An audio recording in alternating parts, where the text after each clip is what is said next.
Hello everyone, कैसे हैं आप सभी लोग। आई होप आप सब अच्छे होंगे, मैं भी बहुत अच्छा हूँ। तो आज है हमारा क्लास 12 अकाउंट्स का एक लेक्चर, जिसके अंदर हम पढ़ेंगे अकाउंटिंग फॉर कंपनीज। किसी अगर कंपनीज की हमें जर्नल एंट्री करनी हो, या अकाउंट्स बनाने हो, तो कैसे करेंगे। सर बेसिकली तो सारा कुछ सेम होता है। अगर मैंने एसेट ली तो बैंक टू एसेट, यही होगा ना, एसेट टू बैंक, की एसेट ली, बैंक से पैसे गए। एसेट जो है वो जब आती है तब डेबिट होती है, और बैंक से पैसे जा रहे हैं मतलब क्रेडिट। तो उसकी एंट्रीज जो होती हैं वो सारी सेम होती हैं। पर कैपिटल की एंट्रीज क्या होती है, और वही हमारे प्लस 2 में है। ठीक है, तो उसके अंदर दो तरह की होती हैं, एक फॉर कैश और एक अदर देन कैश। पहले हम फॉर कैश पढ़ेंगे, फिर अदर देन कैश। तो इस चीज को समझाने के लिए मैं एक एग्जांपल लूंगा। अगर आपने वो समझ लिया तो ये एंट्रीज आपको अच्छी तरह समझ आ जाएंगी। फॉर एग्जांपल, मेरी क्लास में 50 बच्चे हैं, ठीक है, और मेरे पास बुक्स आई हुई है प्लस 2 क्लास की, जिसके अंदर इतना बढ़िया समझा रखा है ना कि अगर तुमने उस बुक से कर लिया तो तुम्हारे पेपर में 100 में से 100 पक्का। ठीक है, मेरे पास बुक्स आई हुई है, मैंने कहा जिस बच्चे को जितनी बुक्स चाहिए ले जाओ। सारे बच्चे क्या करेंगे, कोई 4 उठा के लेके जा रहा है, कोई 10 उठा के लेके जा रहा है। क्यों? अपने दोस्तों में दूंगा, मेरी वैल्यू बढ़ेगी, ये है वो है। ठीक है, सब कहेंगे कि सर मेरे को इतनी चाहिए, मेरे को इतनी चाहिए, मेरे को इतनी चाहिए, कहेंगे या नहीं कहेंगे। बट मैंने एक कंडीशन लगा दी कि जिस बच्चे को जितनी बुक चाहिए, वो बुक है कितने की, 200 रुपए की, पर जितनी बुक चाहिए पर बुक मेरे को 50 रुपीज डिपॉजिट करवाओ। पहले मैंने क्या लगा दी, कंडीशन लगा दी कि जिस बच्चे को जितनी बुक चाहिए उस बुक की प्राइस कितनी है, 200, पर मेरे को एक बार यानी 50 रुपीज क्या करवा दो, डिपॉजिट करवा दो। मैं 200 इकट्ठे नहीं मांग रहा, मेरे को सिर्फ 50 डिपॉजिट करवा दो, जिस हिसाब से मैं तुम्हें बुक्स प्रोवाइड कर सकूं। ठीक है, अब अगर बच्चे अपनी जेब देखें तो एक बच्चा उनमें से उठ के आया, जो पहले उठ के आगे क्या कह रहा था कि सर मेरे को 4 बुक चाहिए, उसने देखे उसके पास 20 रुपए थे, क्या वो बुक ले सकता है? नहीं सर। वैसे एक बच्चा आया, उसके पास 100 रुपए थे, कह रहे सर मेरे लिए 2 बुक्स क्या कर दो, आप बुक कर दो, रिजर्व कर दो, ठीक है मैं ले लूंगा। वैसे जिस बच्चे के पास जितने पैसे होंगे उस हिसाब से वो क्या करेगा, अप्लाई करेगा। कि अप्लाई क्या करेगा कि मेरे को बुक्स इतनी चाहिए, उस हिसाब से मैं क्या कर रहा हूं, आपको उतने पैसे दे रहा हूं, जिसको हम बोलते हैं application money as same as share. ठीक है, कि कंपनी क्या कहती है कि जितने शेयर्स चाहिए तुम्हें उस हिसाब से मेरे को क्या भेज दो, एप्लीकेशन मनी भेज दो। तो मेरे पास जब पैसे आएंगे तो बैंक क्या होता है, एक एसेट होती है, एसेट बढ़ रही है तो क्या होती है, डेबिट, इसलिए बैंक अकाउंट क्या हो जाएगा सर, डेबिट हो जाएगा। मेरे पास अभी क्या आई है सर, शेयर की एप्लीकेशन आई है, तो फर्स्ट एंट्री हमारी यहां से आ गई, bank account debit to share application. और मेरे पास जिनके पैसे आए मैं क्या देखूंगा कि सर मेरे पास बुक्स तो 50 पड़ी है, बट जो पैसे आए हैं ना वो सिर्फ 40 बुक्स के लिए आए हैं, तो मैं इश्यू कितने करूंगा सर, 40 ही कर पाऊंगा ना। जब लोगों ने मांगी है 40 है, क्या मैं उनको 100 दे सकता हूं? नहीं सर, मेरे पास 50 पड़ी है, जो 50 पड़ी है वो मेरी क्या है, ऑथराइज्ड कैपिटल, कि मेरे को अथॉरिटी कितनी है, मेरे पास जितनी पड़ी होगी मैं उतनी बेच सकता हूं ना, तो मेरी क्या है, नॉमिनल कैपिटल या फिर ऑथराइज्ड कैपिटल। समझ में आया? अब उसमें से मैं इश्यू कितनी करना चाहता हूं, मेरे को पता है कि बाद में बच्चे आएंगे, तो अभी के लिए मैं सिर्फ 40 देना चाहता हूं, वो मेरी क्या है, इश्यूड कैपिटल, कि जितना मेरे पास पड़ा है उसमें से कितना बेचना चाहता हूं, तो जितनी मेरी अथॉरिटी है उतने में से कितना इश्यू करना चाहता हूं, वो बन जाती है मेरी इश्यूड कैपिटल। अब उस इश्यू कैपिटल में से लोगों ने जितना अप्लाई करा उसको क्या बोलते हैं सर, सब्सक्रिप्शन। ठीक है, सब्सक्रिप्शन मनी, कि लोगों ने कितने शेयर्स के लिए सब्सक्राइब करा। मान लो 40 बेचना चाहता था, पर बच्चों की मेरे पास क्वेरी आ गई 50 बुक्स के लिए। ठीक है, क्या मैं वो दे सकता हूं? नहीं सर, मैं 40 दे रहा था ना, अभी अपनी बात पे रहूंगा, 40 ही दूंगा, मैं 50 नहीं दे सकता। मैं 40 दे रहा था, बच्चों की क्वेरी क्या है, किसके लिए, 40 के लिए। सर बराबर हो गया, ठीक है। सर 40 दे रहा था पर बच्चों की क्वेरी सिर्फ 35 के लिए, तो मैं 35 ही दूंगा ना, 40 कैसे दे दूंगा। मतलब अगर ज्यादा आए तो मैं ज्यादा नहीं दे सकता, जितनी इश्यूड कैपिटल है सिर्फ उतने ही इश्यू कर सकता हूं। तो क्वेश्चन में लिखा होगा company wants to issue 1 lakh shares but received application for 1,20,000 shares. तो मैं सर इश्यू कितने करूंगा, 1 लाख ही करूंगा, 1,20,000 नहीं कर सकता। Company wants to issue 1 lakh shares and application is need for 1 lakh shares. Sir कर सकते हैं, आराम से कर सकते हैं, तो 1 लाख इशू कर दूंगा। Sir company wants to issue 1 lakh shares but received application for only 95,000 shares. अब कितने इशू करूंगा? सर सिर्फ 95 ही करूंगा, क्योंकि जितनी एप्लीकेशन आई है उनको अप्लाई करूंगा ना, अलॉट करूंगा। कि जो बाकी 5 रुपए किसको अलॉट करूंगा? सर मेरे को एप्लीकेशन ही नहीं आई, ठीक है। तो अगर मेरे पास सब्सक्रिप्शन कम आई है तो मैं कम इशू करूंगा, ज्यादा आई है तो मैं ज्यादा इशू नहीं करूंगा। इस बात को ध्यान रखना, समझ में आया? अब से मेरे पास एप्लीकेशन बनी आई, ठीक है, अप्लाई कर दिया। ये काम मैंने किसी स्टूडेंट को दिया था, तो क्या वो मेरे पास आए अभी तक? नहीं सर, वो पैसे एज अ शेयर एप्लीकेशन उस स्टूडेंट, उस वॉलंटियर के पास है जिसको मैंने काम दिया था। अब वो पैसे लाके मेरे को दे देता है, तो मेरी कैपिटल में ऐड हो जाएंगे? सर हो जाएंगे। उसी के सेकंड एंट्री क्या है? Share application to share capital, कि जो शेयर एप्लीकेशन बनी थी उसको मैंने एज अ कैपिटल मान लिया। अब इसमें क्या क्या हो सकता है कि मैंने जितने के लिए कहा था उतनी एप्लीकेशन आई, और एप्लीकेशन मनी 3 रुपए थी, लोगों ने 3 रुपए ही दिए, मतलब बराबर हिसाब है, जितनी मंगवाई उतनी आ गई। तो सिर्फ सिंपल एंट्री होगी bank to share application to share capital. But sir application आ गई ज्यादा के लिए, कैसे? इश्यू कर रहा था 1 लाख, एप्लीकेशन आई 1,20,000 के लिए। मैं अलॉट किनको कर रहा हूं? सिर्फ 1 लाख वालों को, मतलब जो 20,000 एक्स्ट्रा मेरे को बोल रहे थे उनको दे सकता हूं? नहीं, उनको क्या करा होगा? पैसे वापस कर दिए होंगे। अब क्या वो वॉलंटियर वापस करेगा क्या? नहीं सर, कंपनी वापस करेगी ना, तो क्या यहां से वापस हो जाएंगे? नहीं सर, जब मेरे पास आएंगे ना तो वो 1,20,000 के पैसे मेरे को देगा, उसमें से जो 20,000 वाले पैसे, मतलब 20,000 शेयर वाले मनी होगी वो मैं वापस करूंगा। तो उसकी एंट्री क्या हो जाएगी? टू बैंक, ठीक है। बट मैंने कहा कि जो बच्चे, अब मैंने बुक्स कितनी नोट करी थी? 40, क्वेरी कितने की आई? 50 की। इशू दिया था 40, क्वेरी कितने की आई? 50 की। उसमें से ना बच्चे वही थे, बच्चे कितने थे? 10 बच्चे थे मान लो। 10 बच्चों ने कहा मेरे को 50 बुक्स चाहिए, ठीक है। मतलब हर किसी ने मैं क्या मान लूं, उन्होंने एवरेज 5 बुक्स मांगी है, पर मैं अलॉट कितनी कर सकता हूं? हर एक बच्चे को 4-4 बुक्स अलॉट कर सकता हूं। सर मैं जो एक बुक नहीं दी ना, मैंने उसके पैसे वापस ना करके मैंने क्या कहा कि सर हर बुक कितने की है? 200 की। मैंने कितने मंगवाए हैं? अभी सिर्फ 50 रुपए। तो अभी तुम और दोगे ना मेरे को 150 हर बुक के, तो जो तुमने एक्स्ट्रा मनी दी है ना वो मैं आगे के लिए रख लेता हूं। उसको बोलते हैं प्रो रटा बेसिस के ऊपर हमने अलॉटमेंट कर दी, मतलब सबको रेशियो के अंदर अलॉट कर दिया। मतलब जिसने मेरे से 5 बुक्स मांगी मैंने उसको 4 बुक्स दे दी, जिसने मेरे से 10 बुक्स मांगी मैंने उसको 8 बुक्स दे दी। सिर्फ वही होता है कि मेरे को एप्लीकेशन हाई आई बट मैंने अलॉट सबको कर दिया। अब 1 लाख के लिए एप्लीकेशन आई, 1,20,000 के लिए एप्लीकेशन आई थी, अलॉट किनको कर दिया? सबको। बट कितने शेयर्स? 1 लाख शेयर्स, मतलब 12 वालों को 10 शेयर दिए होंगे। तो जो 2 के लिए एक्स्ट्रा मनी आई थी मैंने किस नाम पे रख ली? सर अलॉटमेंट के नाम पे रख ली। समझ में आया? यहां तक समझ में आया ना? उसके बाद सर अब मैंने कहा कि चलो तुम्हें महीना हो गया बुक लिए को, मेरे को और पैसे दे दो, ठीक है। तो कुछ बच्चे क्या होते हैं, ज्यादा अमीर होते हैं, ठीक है। कईयों को सिर्फ पॉकेट मनी थोड़ी सी मिलती है जिसमें से बचा के पैसे देते हैं, कई होते हैं जो खुद कमा के पैसे देते हैं, ठीक है। तो जब मैंने शेयर अलॉटमेंट मंगवाई मैंने किसको कहा? वॉलंटियर को कहा कि सब बच्चों को कह दे कि तुम्हें शेयर अलॉटमेंट दे देनी है, ठीक है। आगे मेरे को 100 रुपीज और दे दो, चाहे 50 रुपीज और दे दो। वो जाएगा, वो क्या कहेगा कि सर मेरे को आगे के पैसे भी दे दो, ठीक है। वो कह थे, मैं कहूंगा सर, मैं कहूंगा कि मेरे को आगे के पैसे लाके दे दो। मैंने हर बच्चे को अनाउंसमेंट कर दी कि मेरे को अलॉटमेंट के पैसे भी दे दो। जब मैं बुक प्रोवाइड कर रहा हूं तो मेरे को आगे 50 रुपए और दो। तो वो एंट्री क्या आएगी? सर मेरी शेयर अलॉटमेंट अकाउंट डेबिट, क्योंकि मैं क्या मंगवा रहा हूं? Share allotment. मैं एज अ कैपिटल मांगू? हाँ सर, क्योंकि जिस बच्चे ने मेरे को अप्लाई कर दिया, एप्लीकेशन मनी भेज दी, तो मैं क्या मानूंगा? मेरे को अलॉटमेंट मनी भी दे ही देगा ना। अगर कोई बच्चा बुक देने के लिए मेरे को एडवांस पेमेंट देगा, किसी मेरे को एडवांस पेमेंट ले लो और मेरे को बुक दे देना, क्या वो बाकी के पैसे नहीं देगा?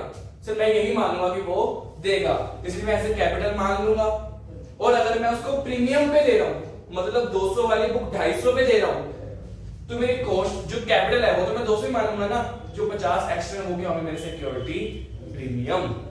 सिक्योरिटी प्रीमियम क्या होता है मेरा? एज अ प्रॉफिट, इसीलिए वो भी क्या होता है? क्रेडिट होता है। समझ में आया? अब सर वॉलंटियर को काम दे दिया कि जो बच्चा पैसे लाके दे रहा है उनसे पैसे ले ले और मेरे को लाके दे दियो। वो वॉलंटियर गया, सबसे पैसे लिए और आके मेरे को दे दिए। क्या वो प्रॉपर उतने ही पैसे होंगे जितने मैंने मंगवाए थे? सर बहुत सारे केसेस हो सकते हैं ना। एक बच्चा जिसने मेरे को पैसे नहीं दिए, क्यों? क्योंकि तबीयत खराब हो गई थी, वो काम करके कमाता है, वो गया नहीं, कमा नहीं पाया, इसलिए वो कहता है मैं थोड़ी देर बाद दे दूंगा आपको। ठीक है, तो मैंने किया है सर कॉल्स इन अरियर, मैंने उसको मंगवाए तो थे बट मेरे को दे नहीं पाया, इसलिए उसको क्या बोलता हूं? Calls in arrear. As a expense हो गया ना मेरा, इसलिए वो क्या हो रहा है सर? डेबिट हो रहा है। समझ में आया? सर उसके बाद कुछ बच्चे ऐसे होंगे जो कह रहे हैं कि मेरे पास पॉकेट में पैसे पड़े हैं, तुम सब सारे ले लो। जो 150 रुपए देने हैं ना, मतलब आपने 50 मंगवाए हैं, 100 बाद में मंगवाओगे ना, मेरे पास अभी पड़े हैं, आप अभी ले लो, बाद में मेरे पास हो ना हो क्या पता, इसलिए उसने मेरे को सारे के सारे पैसे अभी दे दिए। तो जो 100 रुपए है क्या मैंने मंगवाए थे, जिसने एक्स्ट्रा दे दिए? नहीं सर, मैं तो 50 मंगवाए थे, मेरे को 150 दे गया। तो जो 100 एक्स्ट्रा दिए मेरे लिए क्या है? वो भी लायबिलिटी, इसलिए वो क्या हो रही है सर? क्रेडिट हो रही है। उसको क्या बोलूंगा? Calls in advance. समझ में आया? तो अब ये सारे मेरे पास क्या आ रही है सर? मेरे पास अलॉटमेंट आ रही है। तो इनमें से जो अलॉटमेंट मनी है उसको मैं अलॉटमेंट अकाउंट के साथ दिखा दूंगा। अलॉटमेंट मनी कौन सा? जो मैंने मंगवाई थी, उसमें से जो नहीं आया वो अलॉटमेंट में माइनस हो गया, और जो आ गया वो बैंक में प्लस होगा, अलॉटमेंट में प्लस नहीं होगा, क्योंकि जो आया है वो आगे के कॉल्स के लिए आया है, वो अलॉटमेंट मनी नहीं है। इसीलिए अलॉटमेंट जितनी आनी चाहिए माइनस जितनी नहीं आई वो अमाउंट यहां पे आएगी। अब बैंक के अंदर जितनी आनी चाहिए थी उसमें से जो कॉल्स इन अरियर हो गया वो यहाँ पे, और जो एक्स्ट्रा आ गया वो मेरे बैंक में पैसे आ गए ना, इसीलिए यहाँ पे क्या हो जाएगी? प्लस हो जाएगी। समझ में आया? थोड़ा सा न्यूमेरिकल एग्जांपल दो इसके साथ। सर मेरे को अलॉटमेंट आनी चाहिए थी 10 की, पर मेरे पास 2 की अलॉटमेंट नहीं आई। ठीक है, तो 10 की आनी चाहिए थी, 2 की नहीं आई, मतलब बैंक में कितने आने चाहिए सर? 8 आने चाहिए। अगर तुम ये छोड़ दो तो एंट्री मैच हो रही है? सर हो रही है। 10 डेबिट हो गए, 10 क्रेडिट हो गए, बट सर मेरे को 5 रुपए एक्स्ट्रा भी आ गए, पैसे एक्स्ट्रा आ गए ना, मतलब प्लस यहाँ पे 5 हो जाएंगे कि मेरे को बैंक में आ गए, मेरे को पैसे मिल गए, तो 8 तो ये मिले होंगे, 5 वो मिले होंगे। सर अब भी मैच हो रही है? हाँ सर मैच हो रही है। समझ में आया? आगे चले। तो उसके बाद वो क्या कह रहा है? अब मेरे क्लास में अनाउंस कर दिया कि सारे अगले 50 रुपए भी ले आना। ठीक है, अब मेरे 50 में मंगवाए तो फर्स्ट कॉल टू कैपिटल। समझ में आया? फिर मैंने वॉलंटियर को कहा कि उसे पैसे इकट्ठे कर ले, उसे पैसे इकट्ठे करे। अब उसमें से एक बच्चा जिसने पैसे पहले ही दे दिए थे, क्या वो दोबारा देगा क्या? तो क्या मेरे पास उसके पैसे आएंगे? तो वो चीज बैंक में नहीं आएगी, बट वो फर्स्ट कॉल में तो आएगी। तो सर जो कॉल्स इन एडवांस मैंने यहाँ पे लायबिलिटी दिखाई थी, एट प्रेजेंट क्या वो मेरी लायबिलिटी नहीं? अब नहीं सर, तो मेरी लायबिलिटी खत्म हो चुकी है, क्योंकि मैंने मंगवा लिए तो मेरा उसके प्रति कोई भी लायबिलिटी नहीं है, इसीलिए वो डेबिट हो जाएगा। क्योंकि वो लायबिलिटी पहले बनी तो क्रेडिट, अब वो मेरी लायबिलिटी नहीं रही, इसलिए वो क्या होगी सर? डेबिट होगी। अब जो बच्चा पहले पैसे नहीं दे पाया था ना, वो कहता सर सॉरी मेरे पास अब भी पैसे नहीं है, तो कॉल्स इन अरियर, मेरे को और अरियर हो गया, मेरा और एक्सपेंस बढ़ गए, क्योंकि अब जो कॉस्ट वो नहीं उठा रहा, वो कॉस्ट कौन उठा रहा है? मैं उठा रहा हूं, मतलब मेरे एक्सपेंस, इसलिए वो भी डेबिट हो गया सर। और मेरे पास क्या आ गया सर? बाकी फर्स्ट कॉल आई है। समझ में आया? अब बैंक में कितने पैसे आएंगे सर? यहाँ पे एग्जांपल दे दो थोड़ा सा। सर फर्स्ट कॉल बनती कितने की थी? 10 की, जिसमें से 3 रुपए तो यहाँ पे पहले ही आ गए थे एडवांस में से, तो 3 रुपए मेरे को अब नहीं आएंगे ना, और 2 रुपए मेरे को वो देके नहीं गया, मतलब बैंक में कितने आए होंगे सर? 5 रुपए आए होंगे। एंट्री मैच हो रही है? मैंने 10 मंगवाए, 10 में से 3 तो मेरे पास पहले आ गए ना, क्या वो बैंक में आएंगे? अब नहीं आएंगे। और जो वो 2 दे के नहीं जा रहा वो बैंक में आएंगे? सर वो भी नहीं आएंगे। तो 3 एडवांस और 2 अरियर, मतलब मेरे पास बैंक में कितने आए होंगे सर? 5 रुपए आए होंगे।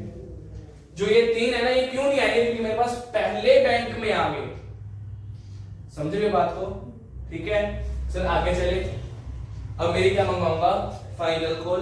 मेरे का बच्चों अब 50 रुपए जो रह गए वो भी दे दो और अपना खाता खत्म करो। ठीक है, मंगवा ली, इसलिए share final call to capital. वही बैंक में पैसे आएंगे। जिस बच्चे ने यहाँ पे दिए थे क्या वो वापस देगा? नहीं देगा। सर इसका भी एग्जांपल यहाँ पे ले लेते हैं। मैंने फाइनल कॉल मंगवाई थी, वही 10 रुपए की। अब उसके एडवांस में कितने पड़े हैं मेरे पास? 3 तो यहाँ पे यूज कर लिए ना, वो 5 लेके क्या था? 3 यहाँ यूज कर लिए, तो 2 यहाँ पे एडवांस में से ले लिए मैंने। वो पैसे नहीं देगा। सर वो बच्चा फिर से आ गया मेरे पास कि सर अब भी नहीं है मेरे पास, तो मेरा काम नहीं चल रहा, मैं क्या करूं? सर 2 रुपए उसका और लॉस हो गया। मतलब बैंक में कितने आएंगे सर? 6 रुपए आएंगे। मैं यहाँ पे क्या लिखूंगा? 10 रुपए मंगवा रहा हूं और 10 से कैपिटल मान के चलूंगा। ठीक है, यहां से समझ आया? सर मेरे पास सारे पैसे आ गए, सब खत्म हो गया। मतलब 200 रुपए की बुक थी, 200 रुपए मैंने मंगवा लिए, लोग बच्चों ने मेरे को दे भी दिए। जिसने एक्स्ट्रा दिए थे उसका तो कोई फंडा ही नहीं है ना। अब मेरे लिए दुख क्या होगा कि सर जिसने पैसे नहीं दिए, क्योंकि बुक तो लेके बैठा है, मेरे पैसे दे नहीं रहा। ठीक है, मैं क्या कहूंगा कि बेटा मेरे को वापस दे दे बुक, जब पैसे आएंगे तब ले जियो। सर आप कैसे कितने बेरहम हो, बच्चे की बुक छीन रहे हो। सर शेयर कैपिटल की तरफ देखते हैं। जिस कंपनी के कोई बंदा पैसे नहीं देगा, क्या कंपनी उसको शेयर रखने देगी क्या? नहीं सर, वो शेयर वापस लेगी ना। तो वो कह रही कि कंपनी ने शेयर क्या कर लिए? फॉरफिट कर लेगी, मेरे को मेरे शेयर वापस दे दे। अगर ऐसे पैसे नहीं दिए जा रहे तो मेरे को शेयर वापस कर दे, इसलिए मैंने जो शेयर थे वो वापस ले लिए। अब जब मैं शेयर वापस ले रहा हूं तो मैंने यहाँ पे हर जो कैपिटल की एंट्री करी, सर यहाँ पे, उसके बाद यहाँ पे और यहाँ पे, मैंने हर कैपिटल की एंट्री करते हुए क्या माना था कि मेरे पास पैसे आएंगे, मेरे पास पैसे आएंगे। क्या मेरे पास पैसे आए? नहीं आए। तो जो मैंने कैपिटल मानी थी, क्या वो मेरी कैपिटल है? नहीं है। इसीलिए जब मैं शेयर फॉरफिट कर रहा हूं तो वही कैपिटल मैं क्या कर दूंगा? डेबिट कर दूंगा। कि जो मैं मान रहा था मेरे पास पैसे आएंगे वो नहीं आए, और मैं श्योर हूं आएंगे भी नहीं। क्यों? क्योंकि उससे मैंने लेने भी नहीं, उसे बुक ही वापस ले रहा हूं मैं। तो मेरी शेयर कैपिटल क्या हो जाएगी? कम हो जाएगी। कितने से कम होगी? जितने से अभी तक डेबिट हो चुकी है।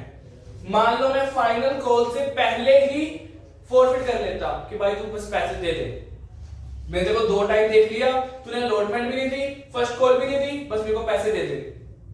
तो कैपिटल में कितने आते हैं सर? एप्लीकेशन के कैपिटल के, अलॉटमेंट के और फर्स्ट कॉल के। क्या फाइनल कॉल की कैपिटल डेबिट करता मैं?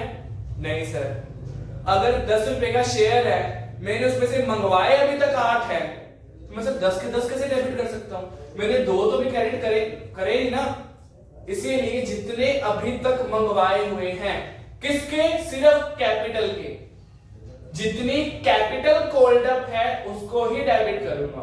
दोबारा सुनो, जितनी कैपिटल कॉल्ड अप है उसको ही डेबिट करूंगा। अब यहां पे सर मैंने प्रीमियम रखा था ना कि मेरे को प्रीमियम मिलेगा, मेरे को एक्स्ट्रा पैसे मिलेंगे। वो 200 वाली बुक मैंने 250 में बेची थी, वो मैंने 50 रुपए अपना प्रॉफिट माना था। क्या मेरे को प्रॉफिट हुआ? जब प्रॉफिट मिल गया तो खाओ पियो भूल जाओ। प्रॉफिट आया, मिला और मैं भूल गया। बट जब किसी ने प्रॉफिट नहीं दिया ना, वो मेरे को दुख देता है। इसीलिए जब मेरे को नहीं मिलेगा मैं उसको दिखाऊंगा कि सर देखो मेरे को प्रॉफिट नहीं मिला। और वहीं से अगर मेरे को प्रॉफिट मिल गया होता मैं ना दिखाता, मिल गया बस भूल जाओ। इसीलिए शेयर कैपिटल अकाउंट डेबिट। अगर प्रॉफिट मिल गया तो भूल जाओ, नहीं मिला तो डेबिट कर दो, क्योंकि पहले उसको हम क्रेडिट कर चुके हैं, अपना प्रॉफिट मान चुके हैं, वो मेरा प्रॉफिट नहीं है, इसलिए इसको क्या कर रहा हूं? डेबिट कर रहा हूं। समझ में आया? अब यहाँ पे क्या आएगा सर, अगर हमने calls in arrear, calls in allow ये वाले अकाउंट ना खोले होते, मतलब अगर मैं यहाँ पे कॉल्स इन अरियर ना लिखता तो क्या ये 2 रुपए वाली वैल्यू यहाँ पे आती? नहीं सर। तो ये 2 रुपए कहां से कम होते? अगर मैं किसी जर्नल एंट्री में से ये चीज हटा रहा हूं तो एंट्री मैच करने के लिए वो अमाउंट यहां से तो हटानी पड़ेगी ना। तो वो शेयर अलॉटमेंट में कितनी दिखती सर? 8 दिखती। बट शेयर अलॉटमेंट यहाँ पे डेबिट कितनी हुई है? 10। क्रेडिट कितनी हुई? 8। तो जो बची हुई है वो कब क्रेडिट होगी सर? जब मैं फॉरफिट करूंगा। तो वो शेयर अलॉटमेंट यहाँ पे डेबिट क्रेडिट हो जाती। बट मैंने कॉल्स इन अरियर को डेबिट कर दिया तो शेयर अलॉटमेंट पहले भी 10 थी, अब भी 10 है और 2 यहाँ पे दिख रहा है। अब क्या मैं उसको मांगे चलूंगा उसने पैसे देने हैं, पैसे देने हैं?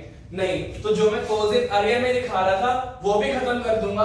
तो खत्म करने के लिए उल्टा करना होता है ना, पहले डेबिट पड़ा है, अब क्या करूंगा सर? क्रेडिट करूंगा। और जो पैसे उसने मेरे को दे दिए, स्टार्टिंग में उसने मेरे को 50 रुपए दिए थे ना, वो मैं कर लूंगा फॉरफिट। क्यों? क्योंकि तूने इतने टाइम तक मेरी बुक यूज करी है, ये उसका खर्चा है। बुक तो उसके पास ही थी ना, शेयर्स तो उसी के पास थे ना, तो ये उसका खर्चा है, इसलिए मैं क्या कर लूंगा? फॉरफिट। जितने तूने दे दिए उसको फॉरफिट करूंगा। फॉरफीचर में कौन सी अमाउंट आएगी? ऐसी अमाउंट कैपिटल की जो मेरे पास आ चुकी है। शेयर फॉरफीचर में कैपिटल की अमाउंट आएगी जो मेरे पास आ चुकी है। जो प्रीमियम वाली आई थी उसको खाओ पियो भूल जाओ, समझ आया? उसको फॉरफीचर में नहीं दिखाएंगे। समझ में आ गया? अब सर जो मेरे पास एक बुक पड़ी थी, मैंने क्या सोचा था कि सर मैं तो 40 बुक इश्यू करूंगा ना। अब जो मेरे पास एक बुक पड़ी है मैं उसका क्या करूं? तो मेरे पास एक बच्चा आया, कहता सर आपके पास एक बुक पड़ी है क्या? मैंने कहा हाँ पड़ी है। कहता सर मेरे दोस्त को चाहिए थी, मैंने पहले भी आपको अप्लाई करा था पर आप कहते खत्म होगी तो पड़ी है। कहते हाँ पड़ी है। तो मेरे को दे दोगे? सर दे दूंगा। कितने में दोगे? अब वो बुक यूज्ड है ना, अब बच्चा क्या मेरे को 200 की बुक के 200 रुपए देगा? वो डिस्काउंट मांगेगा ना। मैंने कहा चल है तो 200 की, पर ये थोड़ी सी ना यूज करी हुई है, तू 180 में ले जा। तो जो मैंने 20 रुपए डिस्काउंट दिया, क्या वो मेरी कंपनी के लिए असली में डिस्काउंट था? नहीं। क्यों? क्योंकि जो मैंने उसकी शेयर फॉरफीचर के अमाउंट रखी थी, जो उसने मेरे को 50 रुपए दिए हुए थे, वो यही तो अमाउंट थी। मैंने उस 50 में से अपना 20 क्या दिखा दिया? एक्सपेंस दिखा दिया। तो शेयर फॉरफीचर यहाँ पे मेरे पास ऐसे पड़ा था, उसको मैंने क्या दिखा दिया? एक्सपेंस। तो मैंने 200 वाली बुक 180 में दी। सर 200 वाली बुक 180 में दी, तो 20 रुपए कहां से ले लिए सर मैंने? सॉरी, 20 रुपए कहां से ले लिए मैंने? फॉरफीचर से। अब सर जो मेरे 30 रुपए पड़े हैं उसकी एंट्री वो भी करवा देते हैं। सर अगर मेरे 30 रुपए जो पड़े हैं, अब वो मेरी क्या सर? वो मेरे असली में प्रॉफिट बन चुका है। अब वो 30 रुपए कहीं यूज करूंगा? नहीं सर। उसकी एंट्री क्या हो जाएगी sir? Share forfeiture account debit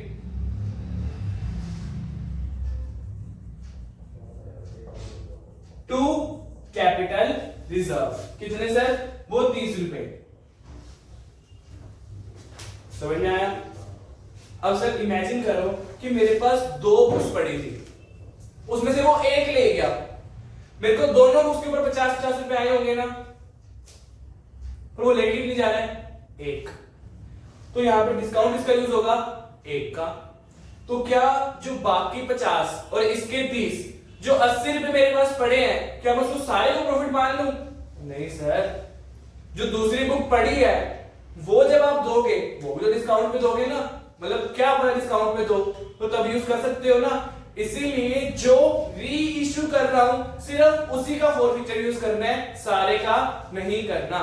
इस बात को ध्यान रखना, जितना री इश्यू हो रहा है सिर्फ उतना ही प्रोपोर्शन में क्या करना है? शेयर फॉरफीचर यूज करना है।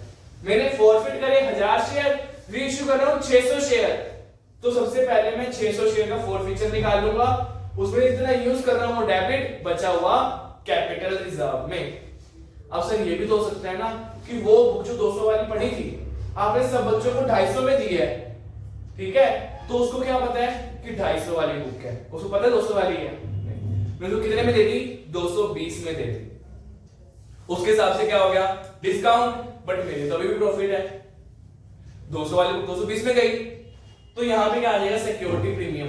पहले प्रीमियम 50 का था, अब कितने का है 20 का। सर जो 50 रुपए पहले पड़े थे फॉरफिचर में, वो सारे का सारा क्या बचेगा मेरा कैपिटल रिजर्व। समझ में आया?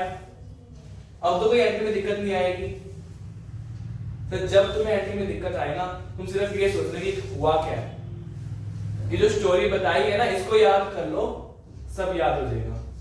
अब सर ये तो बात चल रही थी फॉर कैश के लिए, ठीक है।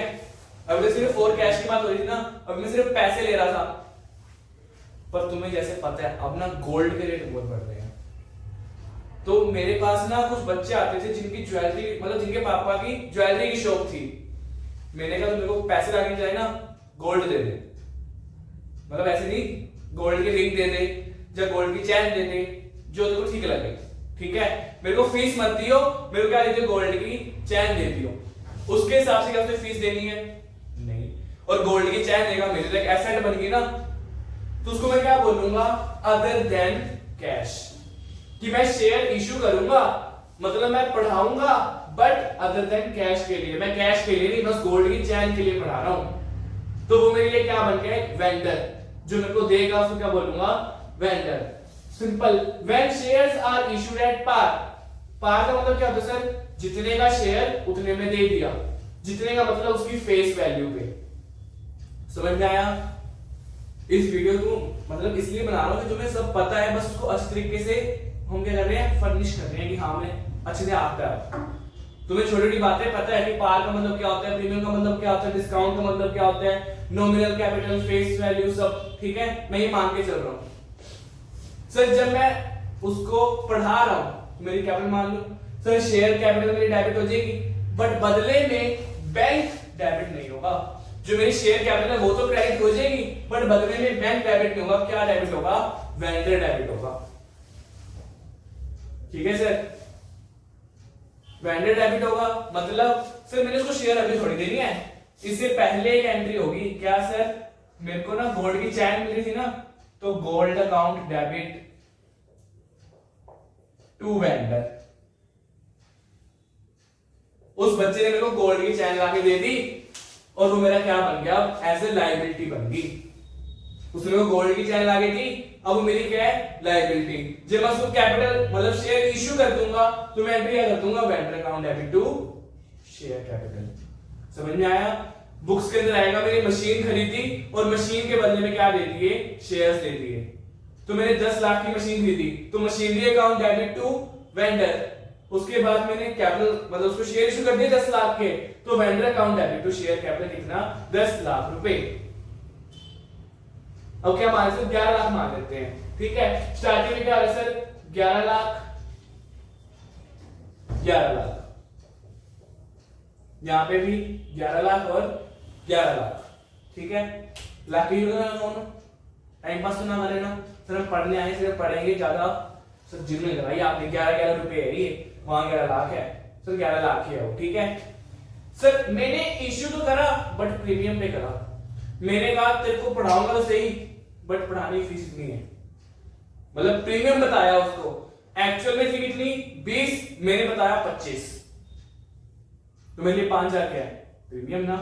मैंने उससे कितने की मशीनरी ली, 11 लाख की, बट उसको इश्यू कितने में करे, शेयर प्रीमियम पे। 100 वाला शेयर 110 में इश्यू कर दिया मैंने। सर मेरे शेयर कितने के इश्यू हुए हैं, 10 लाख के। मेरे वेंडर को देने कितने थे, 11 लाख। मेरा 1 लाख का क्या है, प्रीमियम। मतलब दूंगा मैं अभी भी 11 लाख की, बट पहले मेरी कैपिटल कितनी जा रही थी, 11 लाख की, अब कितने की जाएगी, 10 लाख की। क्यों? क्योंकि जो 1 लाख है वो मेरा प्रीमियम बन जाएगा। मतलब इसकी वैल्यू जो है वो सेम रहेगी, एसेट की वैल्यू सेम रहेगी, बट शेयर्स की वैल्यू बदल जाएगी। जहां पहले मैं 11 लाख के शेयर दे रहा था, अब कितने के शेयर दे रहा हूं, 10 लाख के। समझ में आया? अब से मैंने पूरा बिजनेस परचेज कर लिया किसी से। मैंने किसी का बिजनेस खरीदा और उसको कहा कि मैं, अब बड़ी बड़ी कंपनीज होती है ना, वो क्या करती हैं, मान क्या लो, तुम सबको पता है हमारी इतने बड़े बिजनेसमैन है, ठीक है। उनकी कंपनी का क्या नाम है, रिलायंस, ठीक है। रिलायंस कंपनी है, तुम सबको पता है कितनी बड़ी कंपनी है, उसका ना एक कॉम्पिटिटर कंपनी आ गई। कैसे सर? रिलायंस का एक ना टेलीकम्युनिकेशन में सेक्टर है क्या, जियो। जियो के सिम आते हैं तुम्हारे पास, ठीक है। स्टार्टिंग में वो फ्री भी थे ना, कि फ्री में सिम ले जाओ, फ्री में डाटा ले जाओ, तभी जियो चल रहा है। अभी उन्होंने स्टार्टिंग में ना लोगों को कहा कि फ्री में ले जाओ, अब जब लोगों ने ले लिए तब कहते कि इतना उसका प्रीमियम है। वो धीरे धीरे करके हर शेयर मतलब हर सिम का क्या प्रीमियम बढ़ाने लग गए, ठीक है। अब हम जैसे दोस्त हम सोच रहे हैं इससे बढ़िया नेटवर्क देंगे, ये चीजें देंगे। आजकल प्राइम वीडियो, जियो हॉटस्टार ये सब चल रहा है ना, तो इन सब का प्रीमियम साथ में देंगे, ठीक है।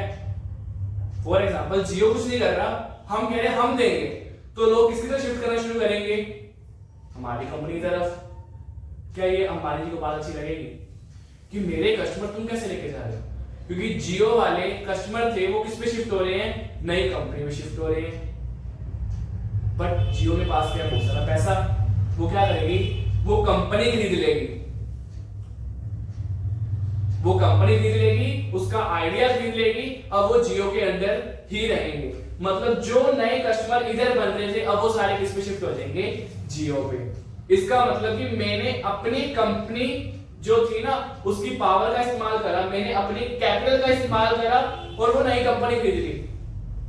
और जो नई कंपनी को क्या मिले होंगे सर, शेयर मिले होंगे किसके, जियो वाली कंपनी के।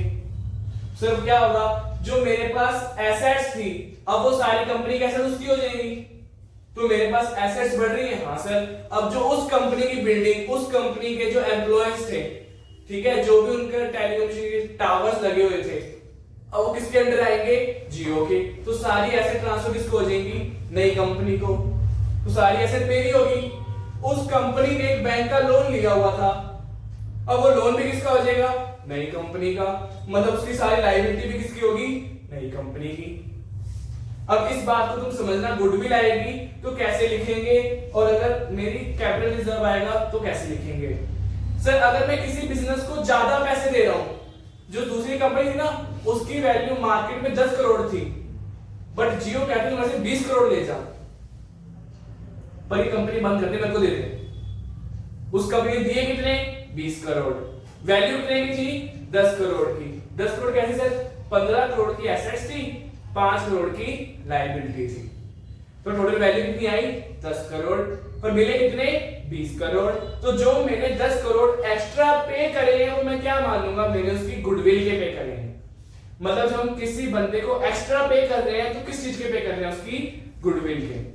मतलब उसका एक नाम है तभी उसको दे रहे हैं ना, अगर अगले का नाम ना होता तो क्या मैं उसको पैसे देता एक्स्ट्रा, नहीं। तो जो मैं अगले को एक्स्ट्रा पे कर रहा हूं, तो मेरी वो एक्स्ट्रा जो मैं पे कर रहा हूं वेंडर को एज ए लायबिलिटी मान रहा हूं, मुझे कितने देने हैं, 20 करोड़ देने हैं, तो यहाँ पे वेंडर कितने का लिखूंगा, 20 करोड़ का। ऐसे कितने की आएगी, 15 की, और मेरी लायबिलिटी कितने की आएगी, 5 की। तो जो मैं 10 करोड़ एक्स्ट्रा दे रहा हूं किस चीज के सर, गुडविल के। इसीलिए डेबिट के अंदर मैं क्या लिखूंगा सर, गुडविल। गुडविल मेरी एसेट बन जाएगी, समझ में आया।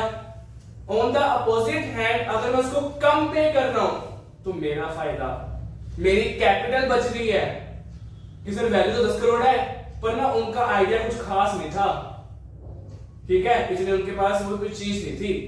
इसीलिए मैंने तो क्या कहा, 10 करोड़ की वैल्यू तो है, तो मैं देखो ना 8 करोड़ ही दूंगा, ज्यादा नहीं देता मैं, ठीक है।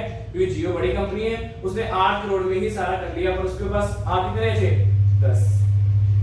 तो जो कम पे कर रहे हैं वो किस चीज के, उनकी कैपिटल बच रही है, इसलिए वो किस में डाल देंगे सर, कैपिटल रिजर्व में डाल देंगे। मेरा प्रॉफिट हो गया इसलिए कैपिटल रिजर्व, समझ में आया।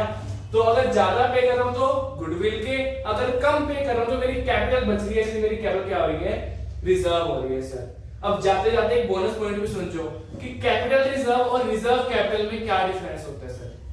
कैपिटल रिजर्व कि मेरा प्रॉफिट हो गया, मैंने अपनी कैपिटल बचा ली, ठीक है, मतलब किसी को कम पे करा तो कैपिटल बचाई, किसी से मेरे को फोरफीचर आया तो कैपिटल बच गई, तो वहां से कैपिटल रिजर्व आता है।